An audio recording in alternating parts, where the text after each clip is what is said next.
I thought I was the queen of the world. I was on a real high actually because I thought I was famous. The voices began 2 years ago. It gradually came on and I ignored it for a while.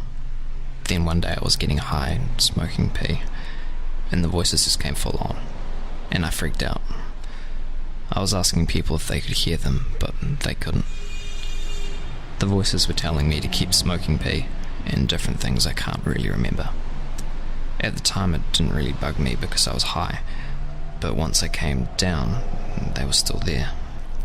That's when I took notice.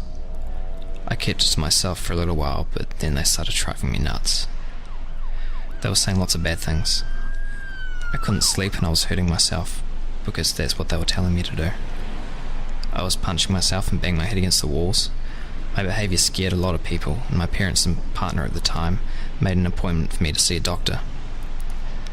And the doctor put me under the Mental Health Act, and then they put me into hospital. I was diagnosed with depression, anxiety disorder, and schizophrenia. I didn't like it because it felt like I was being labelled. It was hard at the hospital. The voices were telling me to get out, leave. I kept leaving the psychiatrist's room. I was never in there for more than 5 minutes because the doctors pissed me off and I was still not well. They were always repeating their questions and started to get really boring. They'd also bring in students to the meetings and hadn't asked my permission for them to be there, so I told them to leave. I was put on medication and the voices went away. After I left hospital, I took the medication for about 3 or 4 months, but I didn't like the side effects, so I talked to my doctors and got taken off it. The voices came back and I've been living with them every day. I want to learn how to cope with them without medication. I've been involved in hearing voices groups and I'm getting better at dealing with the voices. Some days I can't cope, but most days I'm okay. I tend to just block them out and ignore them.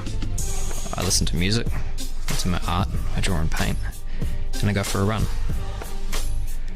My voices chatter between themselves. They ask, how far can we push them? They want me to smoke drugs.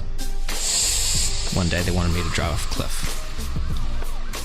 They're quite curious and want to know where we are going and who we're going to see. Why do I hear voices? I think it was the drug use, because I never experienced voices before that.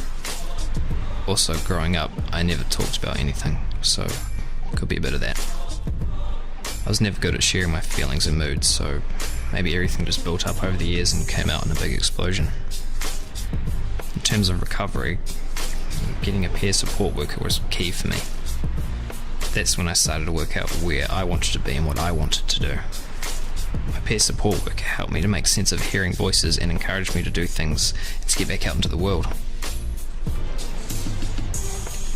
I told her I wanted to study psychology, but I was put off by how long it took and how much it cost. I said I wanted to help people, so she brought up peer support work. Together we went online and found a course, and that's where the process started. I learned lots of things I didn't know.